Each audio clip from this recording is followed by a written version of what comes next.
Olá, estudante, professor Leonardo Rodrigues de História. Sejam muito bem-vindos e bem-vindas a esta aula. Bom, vamos tratar de um período da história do Brasil em que nós temos algumas atrocidades, nós temos também um período em que você desrespeitou toda e qualquer humanidade, não respeitou, principalmente quando os portugueses chegam na América, encontram os indígenas, comunidades que já estavam, e também não respeitam nem a sua cultura, nem nada, é o contato com o outro, e nesse contato com o outro há vários desrespeitos, principalmente da sua identidade, da sua cultura, e tentava, claro, emplacar a sua cultura. A ideia dos colonizadores portugueses é chegar aqui no Brasil e trazer não só a dita civilização, mas também trazer o que eles vão acreditar que é uma fé, que seria, claro, diferente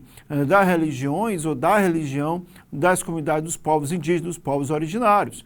Então, os conquistadores chegam e, além de trazer toda a violência na conquista, na tomada do território, trazem também a imposição da sua fé, da sua religião.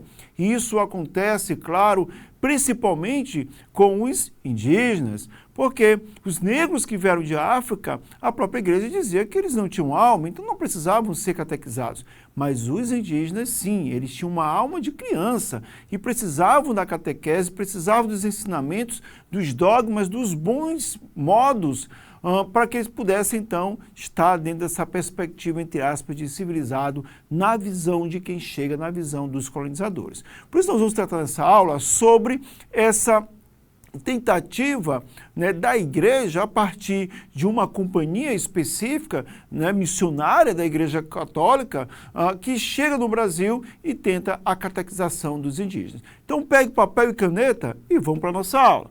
Inicialmente é importante dizer que os jesuítas, eles vão ser os principais atores, participantes desse processo de catequização dos indígenas. Por isso eles tiveram um papel fundamental tanto na catequização dos indígenas, mas também na organização das missões católicas aqui no Brasil colonial. Destacando sua influência na sociedade por meio da educação, porque eles aqui vão estar ali enquanto as primeiras letras, os anos ali, a educação mais básica e a disseminação também de doutrinas da Igreja Católica. Claro que, ao passo que o conquistador pegava os navios, pegava as caravelas e vieram para cá, para a América, eles traziam consigo também, claro, toda a sua bagagem, os religiosos, porque não era só a espada, era necessário também a fé, não era necessário só a conquista, mas era necessário conquistar a partir da aceitação e forçadamente, não é alguém que pergunta para outro se quer ou não aceitar, mas de fato a imposição de uma nova fé, e isso foi o que aconteceu com os indígenas. Claro que a gente não pode ser simplórios ao ponto de acreditar que era o único objetivo, a única missão de catequizar, de salvar essas pobres almas que estavam desgarradas. Não, na verdade, há outros fatores também que influenciam nesse processo de catequização, até porque os próprios jesuítas, a partir dos aldeamentos que eles fizeram, eles utilizaram da mão de obra indígena para a produção de alimentos ali, porque já faziam a roça, já tinham essa atividade agropastoril também a ser utilizada, a caça, a pesca, a coleta, e isso, claro, favorecia essas missões. Então, por isso é importante entender que os jesuítas, eles vão ter um papel fundamental, não só na catequização dos indígenas, mas também, claro, na sociedade colonial a partir da educação. Os primeiros educadores vão ser jesuítas. Mas quem são esses jesuítas? Da onde que eles, de fato, vieram? Em que comunidade religiosa eles pertenciam? Então é importante dizer que foi fundada aí por Inácio de Loyola em 1534, a Companhia de Jesus, o que era os jesuítas, e essa missão era de propagar a fé cristã e defender os dogmas da Igreja Católica. E aí nós temos que lembrar que a igreja ainda está naquela espécie de contra-reforma em relação à reforma protestante, e era uma oportunidade em que essas coroas, principalmente a portuguesa, a espanhola, que eram coroas católicas, de forma bem genuína, que, claro, também propagasse no Novo Mundo essa fé e as doutrinas e os dogmas da Igreja Católica. Então, Inácio Loyola funda essa Companhia de Jesus, por isso o nome jesuítas, e a partir de então eles vão prestar um serviço, né, religioso ao passo das conquistas territoriais em que a coroa portuguesa ia tendo. Não é só aqui a sua atuação no Brasil, ele atua também no restante da América e principalmente na África, né, onde vai ter também pessoas dessa Companhia de Jesus atuando aí, que foi fundada em 1534 por Inácio de Loyola. E eles vão chegar aqui no Brasil em 1549, junto com Tomé de Souza, né, que vai ser o primeiro governador-geral. Lembrando vocês, isso sempre é bom retomar, que o Brasil passou, né, as terras brasileiras, né, de 1500 até 1530, não existiu, de fato, um processo de colonização aqui. Existiu ali uns fortes, retirada de pau-brasil, mas você não tinha um projeto de forma consistente e concreta, como já havia na colonização espanhola, e claro, a colonização inglesa também, nós podemos colocar dessa forma. Não existia um projeto, até porque todas as atenções que a coroa portuguesa tinha estavam lá na África. E aí, quando aquele comércio que ela tinha, né, com o Oriente, das especiarias, de fato já não dava tantos lucros por conta de genoveses, principalmente, ali no mar Mediterrâneo, fizeram com que Portugal fosse obrigado a se voltar para a colonização brasileira a partir de 1530. Aí começa a situação das primeiras cidades, começa a organização política, a divisão dessa terra, né, do litoral ali em loteamentos, né, que são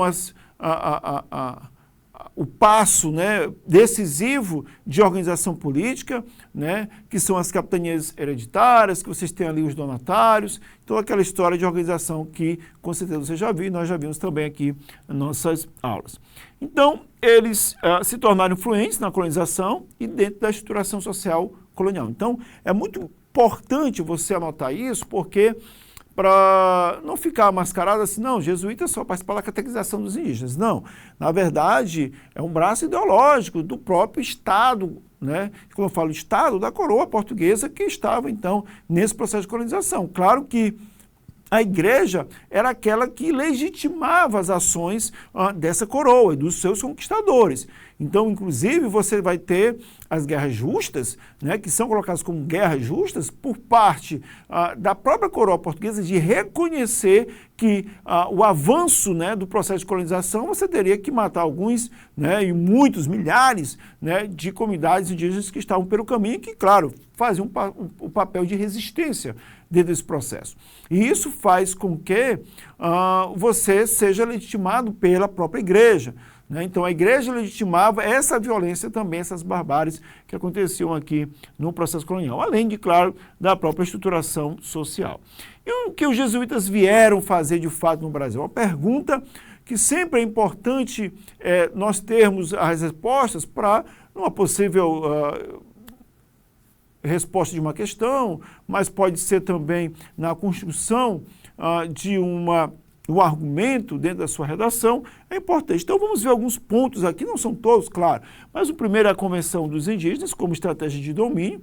Então, não era converter os indígenas ao cristianismo simplesmente porque nós acreditávamos, né, e eu estou falando aqui no sentido, né, dos próprios jesuítas da Companhia de Jesus e da própria coroa portuguesa, e que era necessário salvá-los, né, pobres, coitados, precisam de ter o refrigério da sua alma a partir do aceite dos dogmas da Igreja Católica. Mas eu quero que vocês prestem atenção que nas últimas palavras, né, dessa frase diz estratégia de domínio. A ideia era que, claro, muitas comunidades indígenas, gente, elas não ficaram assim olhando, né, admiradas, chegaram, né, os portugueses, oh, que legal, né, vamos agora reverenciar eles, que são deuses. Não, houve uma resistência muito forte, houve várias revoltas, né, como já vimos aqui em outras aulas, que os indígenas bravamente lutaram contra a invasão dos seus territórios. Então não houve uma passividade, uma ideia de que não está tudo bem, né? Pode chegar aqui na Terra, fazer acontecer. Não. Então a catequização dos indígenas era uma tentativa, era uma estratégia de dominação, de tentar fazer com que estes pudessem, entre aspas, serem ali, de certa maneira, acalmados, né? De toda e qualquer forma de resistência. Um outro ponto é a expansão da influência católica, em meio às disputas com o protestantismo europeu, como falei ainda há pouco, ainda estava no processo de contra-reforma, de tentar ocupar todos os espaços, e claro, né, você tem ali na América do Norte os puritanos indo, né, saindo da Inglaterra, perseguidos religiosamente, e uma demografia também que estava aumentando e muito, vai para a Nova Inglaterra, né? Então, será, vai os navios que saíram da Inglaterra e que levaram essas pessoas para o que é hoje os Estados Unidos, né? Então, em todos os lugares era necessário ter, né, a influência católica que estava sempre barrando o avanço do protestantismo europeu. Proteger os indígenas de abusos de colonos era também uma das missões ou das funções, né, que os jesuítas estavam ali aqui no Brasil. Não quer dizer que eles, de uma certa maneira, eram os bonzinhos por isso, né, por tentar resguardar ou tentar evitar abusos que os colonos faziam, até porque ter um escravizado, né, vindo de África não era um preço barato, não era alguma coisa assim que todo mundo poderia ter. Então, muitos dos colonos ali, que não tinham muitas posses, eles precisavam de mão de obra para suas lavouras, e geralmente você tem, claro, a escravidão indígena nesse sentido. Então, claro, aí havia uma disputa, porque os próprios jesuítas, a própria Companhia de Jesus também precisa desse indígena para cultivar e para ter alimento também nos seus aldeamentos. Então não é ideia só de proteger contra os colonos, mas é uma tentativa também de reservar para si esses indígenas. Estruturar os indígenas dentro de um modelo de sociedade europeia, e aí é trazer mesmo a sua cultura e tentar aculturar o outro, né? Tirar toda e qualquer forma cultural de expressão, de identidade que eles encontraram, por acharem, claro, que não era igual à sua. Então, a partir daí, né, quando eu tenho contato com outro que não é igual à minha cultura, eu tento exatamente impor a minha cultura. Foi isso que eles chegaram aqui no Brasil e tentaram realizar. Como é que os jesuítas, então, catequizavam os indígenas brasileiros? Então, primeiro, o aprendizado das línguas indígenas, como o tupi.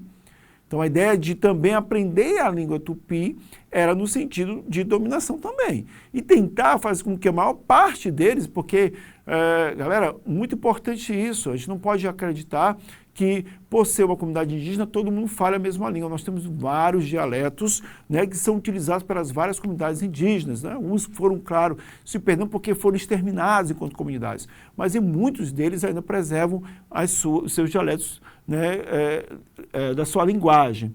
Criação de aldeamentos ou missões para catequese, né, que seriam essas grandes ou pequenas vilas, né, o ensino diário de orações e sacramentos, a imposição de normas da cultura cristã, que é no sentido mesmo de disciplinamento do corpo, disciplinamento desses indígenas com aquele propósito de fazer com que eles não reagissem ou não tivessem uma resistência tão forte como já estava acontecendo, e o uso de elementos das culturas indígenas no ensino religioso.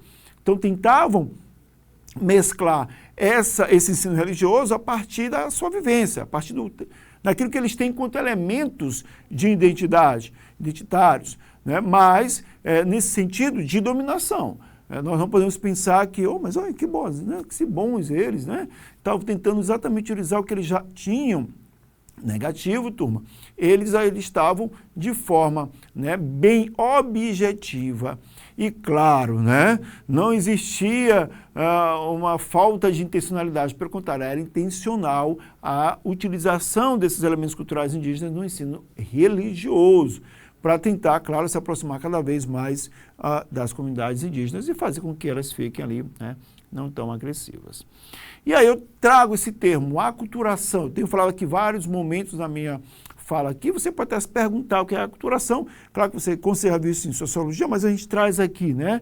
A aculturação aqui, o que eles faziam? A proibição de práticas religiosas tradicionais e poligamia. Então, para os indígenas, para as comunidades indígenas, não havia nenhum problema a poligamia, não havia nenhum problema, claro, nas suas práticas tradicionais, mas para o europeu sim tinha. E para esses jesuítas também, claro. Então, como é que eu vou dominar alguém se eu deixo ele com as suas práticas, né, com a sua identidade? Eu preciso tirá-lo, eu preciso enfraquecê-lo para que eu possa moldar da forma como eu quero. A adoção de vestimentas e moradias europeias, ou seja, os indígenas, em sua maioria, não tinham vestimentas e passam a ter vestimentas, passam a ter moradias parecidas com o que havia, claro, na Europa. Isso é a aculturação, é você ir tirando a essência cultural daquela comunidade e tentando introjetar uma nova cultura. E a introdução de novas práticas agrícolas e artesanais, também pautadas pela experiência europeia. Então, observem que esse processo de aculturação que os portugueses, né, e principalmente a Companhia de Jesus, jesuítas, realizaram na catequese, tinha um único propósito, a intencionalidade, que era, claro, fazer com que houvesse o domínio, né, dessas comunidades e, claro, domesticando essas comunidades, você poderia, então, abafar qualquer tipo de tentativa de insurreição contra a ordem colonial. Ok? Bom, e até quando os jesuítas catequizaram, né, os indígenas? Então, eles foram expulsos em 1659, né, pela ordenada pelo Marquês de Pombal, né, várias reformas pombalinas, e uma delas atendeu exatamente os pedidos dos colonos, né, e isso fez com que, claro, houvesse, né, um impacto na proteção e na vida dos indígenas nas missões, porque eles já não estavam mais, né, ali nos aldeamentos ou sobre a tutela desses missionários. Mas, claro que isso no sentido em relação aos colonos, né, que queriam ali esse processo que não vai, claro, não vai ser abandonado a tentativa de escravização dos indígenas simplesmente porque eles não queriam trabalhar, alguma coisa que é o que a gente infelizmente conta por aí, mas porque, claro, era muito mais rentável para a coroa o tráfico de pessoas vindo de África para o Brasil. Enfim, os jesuítas, né, eles tiveram um impacto duradouro na colonização no Brasil, na vida, claro, dos próprios indígenas, e sua abordagem de catequese e aculturação moldou profundamente a sociedade, claro, colonial, com efeitos que vão perdurar até hoje, né? Então, ainda não temos uma religião oficial, um Estado laico, mas ainda assim você tem uma predominância, né, da Igreja Católica e as várias, né, missões que ela ainda detém no território brasileiro, principalmente com as comunidades tradicionais, comunidades indígenas, ribeirinhas, né, você tem uma presença muito forte. Claro que hoje tem outras vertentes também de proteção dessas próprias comunidades. Vamos lá para o exercício? Enem 2014. O indígena era o único elemento, então, disponível para ajudar o colonizador como agricultor, pescador, guia, conhecedor da natureza tropical e, para tudo isso, deveria ser tratado como gente. Ter reconhecido a sua inocência e alma na medida do possível. Preste bem atenção e vai grifando aí. A discussão religiosa e jurídica em torno dos limites da liberdade dos indígenas se confundiu com uma disputa entre jesuítas e colonos. Os padres se apresentavam como defensores da liberdade, enfrentando a cobiça desenfreada dos colonos, um texto aqui adaptado de Caldeira, Nação Mercantilista, utilizado aí na questão. Bom, entre os séculos XVI e século XVIII, os jesuítas buscaram a conversão dos indígenas ao catolicismo. Essa aproximação dos jesuítas em relação ao mundo indígena foi mediada pela... Muita atenção, gente, nós lemos no enunciado da questão, traz um texto, né, do Caldeira, que foi adaptado, e que coloca exatamente essa ideia de que os indígenas eram inocentes, mas eles precisavam deles, de guia, de agricultores, de caçadores, de pescadores.